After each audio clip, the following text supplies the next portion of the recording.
अस्सलाम वालेकुम स्टूडेंट्स। आज के इस लेक्चर में हम लोग करेंगे concept of weightlessness.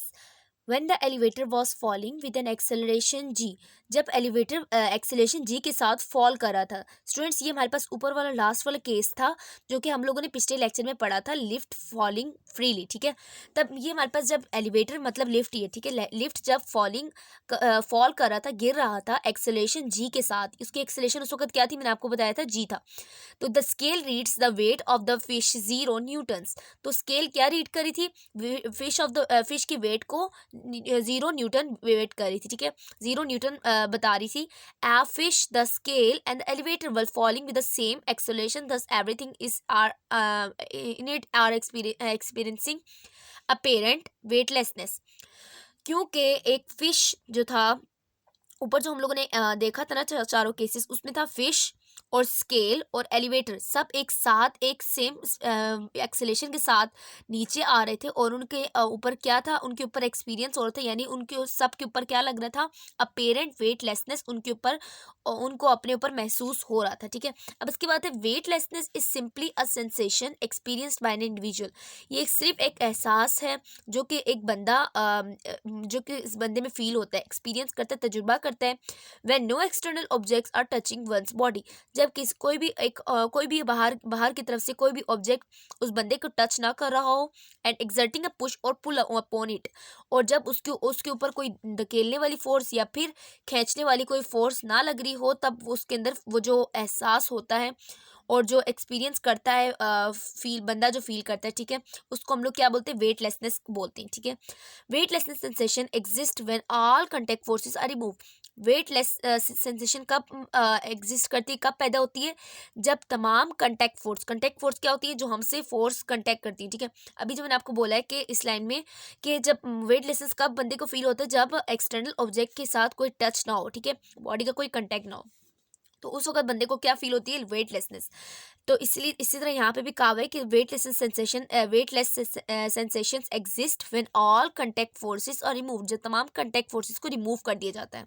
These sensations are common to any situation in which you are momentarily in a state of free fall. ये सेंसेशन कब कॉमन होती है, उस सिचुएशन में जब आप फ्री फॉल हो रहे हो। ठीक है, फ्री फॉलिंग यानी मतलब क्या है इसका, फ्री फॉलिंग वही है कि एक्सेलरेट होना। फ्री फॉलिंग में अपेरेंट वेट कोई भी नहीं होता और वो बंदा वेटलेसनेस का शिकार होता है। ठीक है, अब इसके बाद है when in free fall the only force is acting upon your body is the force of gravity. जब फ्री फॉल करते हैं तो आपकी बॉडी पे जो फोर्स एक्ट हो रही है तो वो जी होती है। ठीक है, मैंने आपको चौथे केस में बताया था यहाँ पे अब नॉन कंटेक्ट फोर्स, और ये कौन सी फोर्स है, एक नॉन कंटेक्ट फोर्स है। अब इसके बाद है since the force of gravity can not be felt. Force of gravity को फेल्ट नहीं किया जाता, महसूस नहीं किया जा सकता without any other opposing force. जब तक कोई और फोर्स साथ ना हो तब तक हम लोग उसको फील नहीं कर सकते। You would have no sensation of it, आपको उसका एहसास भी नहीं हो पाएगा। ठीक है, तो अगर कोई भी वेट ऑफ ग्रेविटी के साथ कोई और अपोजिंग फोर्स नहीं होगी तब तक हम लोग वेटलेसनेस का शिकार रहेंगे। मतलब ऐसा लगेगा जैसे हमारा कोई वेट ही नहीं है। ठीक है, क्योंकि जैसे हमने भी पढ़ा है कि वेटलेसनेस के लिए क्या होना चाहिए, वेटलेसनेस वाली सेंसेशन को ख़त्म करने के लिए बंदे का कंटेक्ट होना चाहिए, बंदे के जो एक्सटर्नल फोर्सेस के साथ कंटेक्ट होना चाहिए। लेकिन जब हमारे पास सिर्फ फोर्स ऑफ ग्रेविटी हो और कोई और फोर्स ना हो तो हम लोग किस चीज़ का शिकार होते हैं, वेटलेसनेस का शिकार होते हैं। स्टूडेंट्स के पास हमारे पास है कि you would feel weightless when in a state of free fall. जब किसी भी फ्री फॉल के स्टेट पे मतलब ए इज इक्वल टू जी हो तो हमारे पास क्या होता है, वेटलेस का फीलिंग आती है, वेटलेसनेस की फीलिंग आती है। ठीक है, the feelings of weightlessness are common at amusement park for riders of roller coasters. Roller coasters क्या होते हैं कि जो सर्कल्स में मूव करते हैं। ठीक है, अगर कोई एक जो झूला होता है, ठीक है, लेट्स सपोज इस तरह का सर्कल में झूला होता है, ठीक है, और इसमें जब कोई बंदा सर्कल में राउंड में मूव कर रहा होता है तो फिर इसमें बंदे को क्या फील होता है, जैसे उसको कोई वेट ही ना हो। वो क्यों होता है, क्योंकि उसका आसपास के अपोजिंग फोर्सेस के साथ कोई कंटेक्ट नहीं होता, और उनका जो सिर्फ कंटेक्ट होता है वो किससे होता है, a is equal to g मतलब ग्रेविटी से होता है। In which riders are momentarily airborne and lifted out of their seat, और वो बंदा सीट से भी इतनी तेज हवा की वजह से वो सीट से भी उठ उठ के गिरने की तरह होता है। ठीक है, इस बंदे के साथ क्यों होता है, क्योंकि ए इज इक्वल टू जी होता है, मतलब उसको वेटलेसनेस की फीलिंग आती है। किस वजह से आती है, जब उसका कोई आस पास के जो फोर्सेस के साथ कोई कंटेक्ट नहीं होता तब। ठीक है, अब उसके बाद students free fall in spaceship है। स्पेसशिप में फ्री फॉल कैसे होता है, ठीक है, अब यहाँ पे अगर आप लोग देखें फ्री फॉल जो हमारे पास है, soon after Newton formulated his law of universal gravitational, जब न्यूटन ने अपना फॉर्मूला जो पेश किया था लॉ ऑफ ग्रेविटेशनल का, ही begin thought experiments about artificial satellites, उसने फिर सोचना शुरू किया आर्टिफिशियल सैटेलाइट के बारे में. He reasoned that you could put a cannon at the top of an extremely high mountain and shoot a cannonball horizontally as shown in the figure. आप किसी यानी उसने कहा था कि अगर किसी हाईली जो माउंटेन होगा, ज़्यादा हाइट पे होगा माउंटेन, उसके टॉप पे अगर आप कोई कैनन रखें और उसमें से आप शूट करें तो वो शूट हॉरिजॉन्टली भी हो सकता है. Consider a cannon ball shoot parallel to the horizontal surface. अब एक बॉल को कंसिडर करें कि कैनन बॉल को कंसिडर करें जो कि शूट कर रहा है parallel to the horizontal surface, horizontal के सर्फेस के पैरेलल में. ठीक है, हॉरिजॉन्टल क्या होता है, इस तरह होता है. ठीक है, ये हमारे पास हॉरिजॉन्टल होता है. तो उसके बाद हमारे पास है कि horizontal surface of the earth from the top of the mountain ignoring air friction. एक एयर फ्रिक्शन को आप लोगों ने इग्नोर करना है, क्योंकि एयर फ्रिक्शन एक ऐसी फ्रिक्शन है जो कि उस कैनन की जो शूट में से जो निकल रहा होगा. ठीक है, जो कैनन में से जो निकल रहा होगा गोला वगैरह जो भी, ठीक है, उसकी स्पीड को क्या करते हैं, कम कर देते हैं. While moving parallel to the earth की जो पैरेलल मूव कर रहा है, the force of gravity will pull the cannon ball downward. Force of gravity उस कैनन बॉल को नीचे की तरफ खींचेगी. ठीक है, मतलब जो वो गोला फेंक रहा है उसको नीचे की तरफ अपनी तरफ खींचेगी, क्योंकि gravity is such a force that attracts everything. ठीक है, and it follows a path ए, और वो फॉलो करेगा पाथ ए को. ठीक है, यहाँ पे अगर आप लोग पाथ ए देख रहे हो. उसके बाद since the speed of the cannon ball was too small, क्योंकि स्पीड कितनी छोटी थी, that it eventually falls to the earth, के वो दोबारा अर्थ पे गिर जाती है. मतलब ये अर्थ बनाया हुआ है, अर्थ के ऊपर दोबारा से आ गई है. Similarly if a cannon ball is fired faster than the earlier it will follow path B. अगर हम लोग इससे ज़्यादा स्पीड के साथ फेंके तो फिर ये पाथ बी को फॉलो करेगा and come down further away, और फिर दोबारा से आ जाएगा. ठीक है, दोबारा से आ जाएगा. अब इसके बाद स्टूडेंट्स हमारे पास है कि we know about the curvature of the earth that its surface drops up vertical height of 5 metre for every 8,000 tangent to the surface. चलो स्टूडेंट्स, ये बात याद रखनी है कि पोल्स की तरफ से जो होता है ना, पोल्स के at poles the surface of earth is flat. Earth की सरफेस क्या होगी, फ्लैट होगी, और इक्वेटर की तरफ से अर्थ की जो सरफेस होगी वो क्या होगी, बर्जिंग आउट, मतलब वो उभरा हुआ होगा. अगर आप लोग यहाँ पे देख रहे हो कि इधर कहा हुआ है कि जैसे जैसे 5 किलोमीटर हम लोग को दूर जाते जाते हैं, मतलब इस 5 किलोमीटर के बाद क्या होता है, for every 8,000 metre tangent to the surface. Tangent जो अगर आप लोग यहाँ पे डायग्राम देखें, डायग्राम में यहाँ बनी हुई टेंजेंट बना हुआ है, और 8 किलोमीटर है और 5 मीटर है, यहाँ से उसका वेट डिस्टेंस निकाला है. ठीक है, विड्थ कहते हैं आप लोग. For a cannon ball to orbit the earth, cannon ball को अगर अपने अर्थ के गिर्द ऑर्बिट करना है यानी सर्कल में मूव करना है, it should drop vertical height of 5 metre.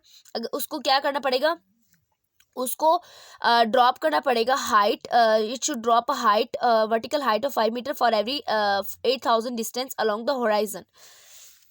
मतलब उसे हाइट को ड्रॉप करना पड़ेगा, 5 मीटर हाइट ड्रॉप करनी पड़ेगी 8,000 मीटर डिस्टेंस के साथ. ठीक है, अलोंग द होराइजन मतलब उफक के साथ. So the cannon ball fired with the speed of about 8,000 metre per second will be capable of orbiting the earth in a circular path and follow path C. यानी अगर हम लोग इसको इतनी स्पीड के साथ भेजें कि वो क्या करे, वो हमारे पास इसकी स्पीड कितनी हो, 8,000 मीटर पर सेकेंड हो, तो वो किस पाथ को फॉलो करेगा, पाथ सी को. मतलब ये वाला पाथ जो लास्ट में सर्कल में घूमने लग जाएगा और ऑर्बिट में आ जाएगा.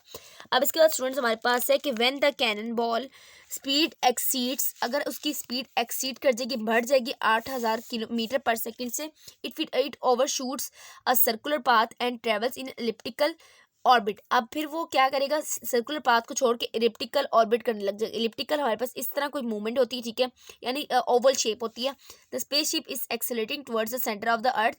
स्पेसशिप क्या करती है, एक्सेलरेट करती है अर्थ के सेंटर में at all times exactly the same way, और इसी तरीके से करती है जैसे कैनन बॉल करती है अराउंड द अर्थ, जैसे डायग्राम में दिखाई गई. ठीक है, इसी से हमारे पास कौन करता है, स्पेसशिप करती है, अराउंड द अर्थ करती है. अब इसकी बात है, its radial acceleration is simply g. उसकी रेडियल एक्सेलेरेशन क्या होगी, जी होगी, द फ्री फॉल एक्सेलेरेशन, और उसको हम लोग फ्री फॉल एक्सेलेरेशन भी बोलते हैं. अब इसके बाद gravity is a force that attracts all object towards each other. की बात मैं आपको बता चुकी हूँ कि ग्रेविटी एक ऐसी फोर्स है जो कि हर चीज़ को अपनी तरफ खींचती है. It's is a gravity that keeps the earth natural satellite the moon and it's larger artificial satellite the international space station in orbit around the earth.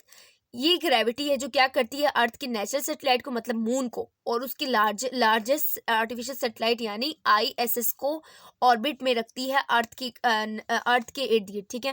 मैंने satellite is moving in a circle of radius R, जब satellite move करो circle of radius R में, तो from the centre of earth के centre से, और इसका जो मैस है वो क्या है, ME होगा। तो इसका सेंटीमीटर एक्सेलेरेशन क्या होगा, सेंटीमीटर एक्सेलेरेशन हम लोग कैसे निकालेंगे, जब हम लोग F is equal to FC करेंगे, ठीक है। F is equal to MA है, ठीक है। F is equal to FC करेंगे और F हमारे पास किसके बराबर है, mg के बराबर है, और MV square over R, MMC cancel हो जाएगा, जबकि G is equal to V square over R है। और आपको क्या चाहिए, आपको चाहिए V, तो हम लोग √GR कर देंगे, ठीक है students. Thus, in a circular orbit around the Earth, the centripetal acceleration is supplied by gravity. जब सर्कल मूव करोगे तो सेंटीमीटर एक्सेलेरेशन कौन सप्लाई करोगे, ग्रेविटी करोगे। For a close orbit the above equation give S, तो close orbit के लिए above equation को कैसे दिया जाता है, V is equal to √GR, ये आपको बता चुकी हूँ। F is equal to FC करेंगे, यानी आप लोग कहेंगे mg is equal to MV square over are.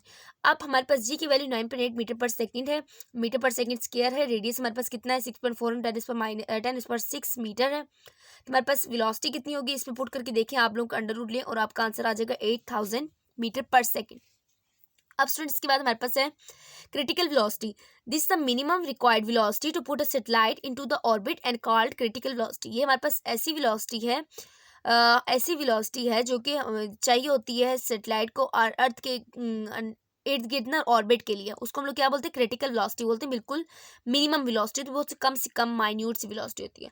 In fact the spaceship is falling towards the centre of the earth all the times, but the curvature of the earth prevent the spaceship from hitting the ground. अब ये भी बात सच है कि हकीकत है कि spaceship भी क्या करती है, फॉल करती है अर्थ के सेंटर की तरफ हर वक्त। लेकिन जो कर्वेचर है, मतलब उसका जो कर्वेचर किसे बोलते हैं, आप एक तरह से बोल दें कि उसका जो मुड़ना, मतलब ये हमारे पास प्लेन रोड होगी ना, तो हमारे पास कर्वेचर किस तरह होगी, बल्जिंग में होगी, ठीक है, उसका उभरा हुआ।